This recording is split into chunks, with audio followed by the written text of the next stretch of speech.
Thanks for tuning in. Today we're going to be reviewing the Magicshine Monteer 3500S bicycle headlight. The Monteer series of bike lights are one of Magicshine's highest performing and most affordable options. It's really impressive. They all have multi-thousand lumen output, everything from what we have here, the Monteer 3500S, all the way up to the crazy 8000S with 8000 lumens of output. And these are all verified output as well, so if you're looking for a really bright headlight, the Monteer series is something to look at.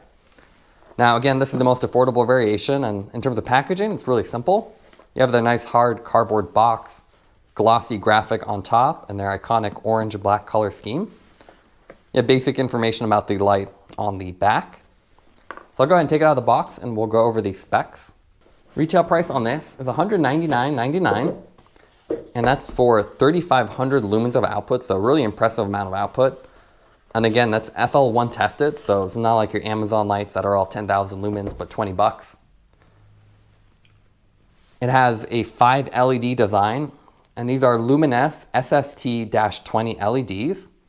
So you have 2 spotlights and then 3 floodlights, so a nice balanced beam. In terms of battery pack, you get a 5200 milliamp lithium ion battery design. This is 4 18650 cells inside, and that gives you 1.5 hours on max output, all the way up to 75-hour runtime on the lower setting. It's a micro USB charging battery pack, and it can even be used as a power bank for other devices. As with all of Magicshine's newer lights, they all use a Garmin style base directly molded into the headlamp, so really easy to mount this on your helmet, on your handlebars, or anything with even third-party mounts. And also, this is one of their furthest reaching headlamps as well. So it's 350 meter max beam distance, so it really lights up the way, so perfect for off-road riding. In terms of what comes in the box, you get quite a few things. You get the MJ6116 battery pack, you get the headlamp, you get their simple handlebar mount, and this is a pretty simple design. It has a little Allen key that you can loosen and tighten to accommodate different handlebar diameters. If we take out the nice foam padding, you have more accessories underneath. You get the magic straps. This is to mount it onto the battery pack onto your frame. You get different extensions for that handlebar mount to accommodate different lengths of or different diameters of your handlebar. You get the cable for the battery pack. So when you're not using it on your bike, you can actually pull this off and then use this as a power bank. And when you want to use it, you take off the grommet and then put this on. Micro USB charging cable for the battery pack. A little Allen key for the handlebar mount. And then the instruction manual as well. Now let's take a second to look at the weight of the 3500S. So the headlamp by itself, that comes in at 108 grams. The little handlebar mount with the default strap on there is 14, so really light, it's just a plastic mount. And then the battery pack, if I take off the grommet, you need the battery pack, the cable to attach it to the light, and then the little Velcro straps to attach the battery pack to your bike. That comes in at 290, so heavier than the headlamp itself, just due to the lithium ion cells. Now let's take a closer look at the fit and finish of the Monteer 3500S. Now this is the most affordable variation of the Monteer line, but shares the same styling as the other Monteer lights. You have an aluminum body with these nice fins cut right into it. A single button interface on top that's back illuminated to show the battery status. Goes green, red, or blinking red to indicate the state. You have a rear wire that comes out to the battery pack, and then a simple 5 LED design. So with these, you have 3 floodlights on top, and those give you 32-degree spread, while the 2 LEDs on the bottom are 21-degree spread. And together, at full power, you get the 3,500 lumen output. Pretty simple design. You can actually see the little dimples on the diffusers of the light. So pretty simple, and then nice design. There's no anti-glare design here, so you will blind others on the road. So definitely better for mountain biking or trail riding. You can also see the LEDs are a little bit inset, so when you're out of the saddle, you actually don't see the lens, and that's a nice feature. Although it would be nice to have some side indicators to have some side visibility when you're on the road. Otherwise, really simple design, and what's nice about a wired setup is this is super lightweight, and it just consists of LEDs. The wiring is also really nicely done. You can see it's very durable, a lot thicker than some of the older Magicshine lights with a simple round plug design. The other really notable thing about these are the battery packs. Magicshine's really stepped up the game when it comes to batteries. This is the 6116 design. It has four 1850 battery cells in here, so 2 in the front, 2 in the rear. Really powerful, and what's cool about these is the power plugs are actually removable. So if you want to run this as a power bank, you can do that. You just pop this off, take off the straps. When you want to use it on your bike, you pop it in. You can also look at the battery status and plug in other devices using the USB port here or the micro USB.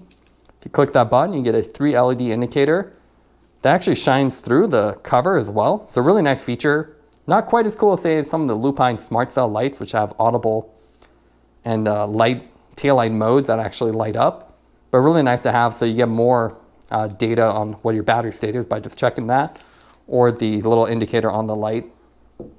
It has the straps mount built directly into the body of the battery pack, and a nice thick rubber gasket here so it won't mark your frame. I found these straps work out really well. You put it on top, it has a little silicone grippier here, little grippy rings on here, so really holds this place well even over tough terrain. Now let's take a look at the light output of the 3500S. As you can see here from the side shot of the light, it has a very evenly distributed vertical distribution. There's no beam cutoff here, and that's actually something you want, especially off-road. As with the other Monteer lights, there's actually 15 total modes, and they're distributed between 3 primary options. You have spot, flood, and hybrid. In spot, you're operating the bottom 2 LEDs. In flood, you're doing the top 3, and in hybrid, you're doing all 5. With spot, you have more narrow beam, while flood has a wider beam on those top LEDs. And unless you see them side by side here, there's really not much of a difference. It's just a slightly wider distribution, while hybrid is the best of both with a brighter beam. So now let's cycle through all 15 modes. There's 5 modes per type. So with spot, you have eco, low, medium, high, and then a flash. You have to cycle through flash if you want to change intensity within a mode, and that's kind of really annoying, especially if you're riding off the trail. You want to cycle through really quickly. You can see the run times are quite distributed, so you have very high runtime in eco modes, which are very dim, even down to 100 or 200 lumens, so definitely not useful when you're riding, but better for daytime riding. And as you go up in the modes, there's big jumps in lumen, all the way up to that 3500 for the full hybrid mode. As you can see from the beam distribution, it's pretty nice. You have a brighter section down the middle, and then dimmer sections around you, but a pretty good spread, so even on its own, this is enough output to really light up the road, especially in the full hybrid mode. And the run times, as you can see, definitely drop as you go in higher modes, but as long as you stay in the medium range, you definitely have multi-hour runtime. Now here you can see the Monteer 3500 mounted on a handlebar, and I'm in the higher hybrid modes. It has a pretty good beam distribution. Obviously, it's very hard to tell between the different modes, so I typically just stay in hybrid. But especially when you ride in medium or higher, there's definitely plenty of light, and as you can see, really bright down the center, and then enough spread around you to really see around you, especially on sharp corners or really technical trails. Now you can also helmet mount the 3500S because it's such a compact light, as long as you route the wires down to the battery pack. As you can see here, it works out really well. Because it's higher mounted, you get less shadows from the trail, and with that long beam of the 3500S, you can really see far down the trail. And especially in hybrid mode or with flood mode, you have enough spread around you to still see around you to keep the road lit up. So this really helps on technical trails or sharp corners, so you can turn your head and really direct it. Now let's do a comparison between the Monteer 3500S and other headlights on the market. As you know, we've done a lot of Magicshine lights reviews here, so we can compare them to other models. What I have here is the Monteer 8000S. And the 3500S, the 8000S is the Monster 8000 lumen version. You can see a very similar design, 5 LEDs, but obviously the LEDs are stronger, bigger battery pack, and you get a bigger body here, so for better heat dissipation. Same aluminum design, similar cable routing, just bigger, about, maybe 20-30% bigger. Very intimidating too when you put them side by side. So it's actually a really good combination, which we're going to have a review for. You can actually ride with these together, and that's kind of the ultimate bike light set for mountain biking or trail riding. Now, if you're looking for something a little more compact, the MJ900 series is a really good option. It's a 906, so 4,500 lumens, a bit brighter than this, but the Monteer has the bigger spread, and with the more wide lumen LED setup, you get a wider beam and you get both spot and flood options.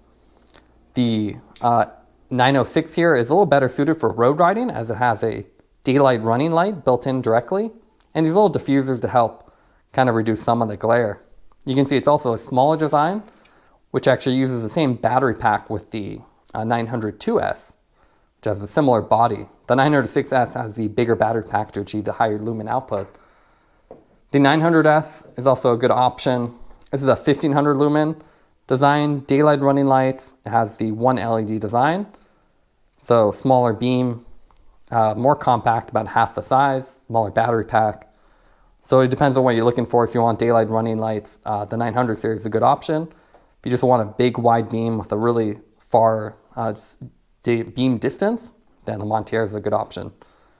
There's also more compact variations for commuting. There's the Allty 2000, dual LED, daylight running light, and then the batteries are built in. So you can see it's a bigger body. You pretty much have the whole battery pack attached to it. Same Garmin style, but obviously being an all-in-one design is a lot more convenient than having the battery pack. But if you want more power, obviously the wired battery pack is the way to go, as you can always upgrade the batteries or use bigger batteries for longer runtime. Now let's go over the pros and cons for the 3500S. What we like about it is the compact form factor. The headlamp itself is really lightweight and compact, while the battery pack is easy to mount on your handlebars, your down tube, or your top tube. We also like the fact that Magicshine incorporated a universal Garmin style quarter turn mount, which means you can use the 3500S with a variety of existing mounts instead of having to be forced to buy proprietary mounts from a different company. I also like the bright output. With 3500 lumens, it's more than enough output to see the trail, and you have a really nice focused center beam with a long throw. Some of the cons for the headlight is the fact that there are no DRLs. We love to see the same DRLs that are in the 900S series incorporated here for daytime riding. It also lacks a remote for helmet mountings, which means if you mount it on your helmet, you really have to reach up to cycle through modes, which can be inconvenient. That also brings us to our last point. It's really easy to get lost in the 15 output modes. You definitely don't need 3 flash modes and low, medium, high, eco on every single option, so it'd be great if they were to pare it down to maybe 5 or less. Taking everything into account, we'd give the 3500S an 8.8 out of 10. It's really compact yet bright light. It's bright enough to ride on its own, or it can be combined with other Magicshine lights for more spread or more technical riding. Thanks for watching this review. Don't forget to like and subscribe. You can see more content from us on our website at thesweetcyclist.com, as well as follow us on Instagram at thesweetcyclist. This is The Sweet Cyclist, reminding you to enjoy the ride.